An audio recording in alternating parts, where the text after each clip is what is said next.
Mon nom est Louis Clichy et le titre du film, c'est Astérix et le secret de la potion magique. À partir de maintenant, je ne dois plus être le seul à connaître la formule de la potion magique. Quoi ? Le film pose une question. Imaginez que Panoramix, le druide du village, qui connaît lui seul le secret de la recette de la potion magique, décide de prendre sa retraite. C'est un petit peu la question qu'on a eue en tête avec Alexandre Astier. Et que fait-il ? Eh bien, lui, il va décider de chercher un successeur à qui il va donner le secret de la recette de la potion magique, qui donne une force surhumaine. Catastrophe, Obélix. Qui sait ce qui se passerait si la puissance de la potion magique tombait dans n'importe quelle main? Panoramix.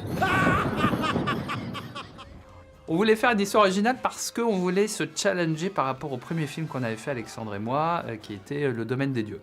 Et on nous avait très vite proposé de faire une suite, de faire un deuxième film. Et on s'était dit, nous, si on veut y trouver un petit piment et une grosse motivation, on aimerait bien, pourquoi pas créer notre histoire.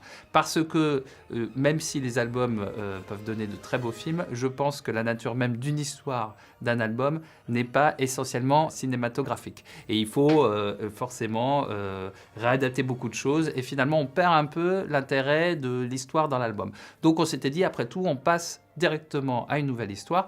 Les Uderzo et Goscinny, donc les auteurs, l'avaient fait pour les 12 travaux d'Astérix. C'est-à-dire que c'était une histoire originale et ils l'ont bien dit eux-mêmes, ils ne pouvaient pas le transcrire dans une BD. Je verse ça là-dedans. Tu te prends pour un druide. Je vois pas pourquoi ce serait plus dur que d'être poissonnier. On peut parler des 3 personnages principaux. Il y en a déjà un qui est important, qui est l'antagoniste, le méchant du film, parce qu'on a fait un vrai méchant. Il s'appelle Sulfurix, et lui, on l'a eu assez tôt parce que c'est le côté presque obscur de Panoramix. Ave César, cette potion, je te la donnerai. La potion des dingos ? Quelle est cette manigance? Le deuxième personnage, c'est une petite fille qui s'appelle Pectine, qui vient un petit peu par maladresse et par hasard dans l'aventure, et qui va suivre un peu nos héros. Et elle va avoir son rôle parce qu'on est dans un film qui est dans une BD qui est un petit peu très masculine, pas forcément féministe parce que c'est une BD qui a maintenant plus de 50 ans et qui faisait l'apanage un peu des guerriers et des héros. Et du coup, dans ce film-là aussi, on va énormément essayer de se dire, tiens, après tout, il n'y avait pas que des hommes dans le village, il y avait des femmes aussi qui défendent le village. Il y avait aussi effectivement des petites filles qui pouvaient avoir aussi le savoir au même titre que les petits garçons, quoi. Troisième, c'est un des prétendants à la succession de Panoramix, qui s'appelle Téléphérix, qui lui vient quelque part, peut-être en Helvétie, on n'est pas très au fait, en tout cas dans les montagnes qu'on appelle de l'Est, mais on imagine bien que c'est à peu près les Alpes par rapport à la Gaule, et qui finalement est très doué, mais a-t-il les valeurs nécessaires pour devenir le successeur de Panoramix? C'est le film, c'est la question que pose le film. Vite, Obélix, fonce !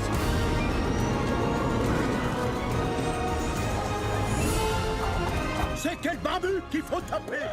Pour être sûr de ne pas avoir de doublons avec les autres albums, on a quand même les ayants droit et Hachette qui détient quand même un peu toute l'historique des Astérix et qui a répertorié tous les noms qui sont faits là-bas. Donc on savait à l'avance si on était dedans ou si on n'était pas, si c'était une nouveauté ou si c'était un emprunt. Alors certes, là on a du Jean Patrix, on s'amuse à faire C'est pas sur Netflix, qui nous a amusés. Alors c'est très vite jeté comme ça.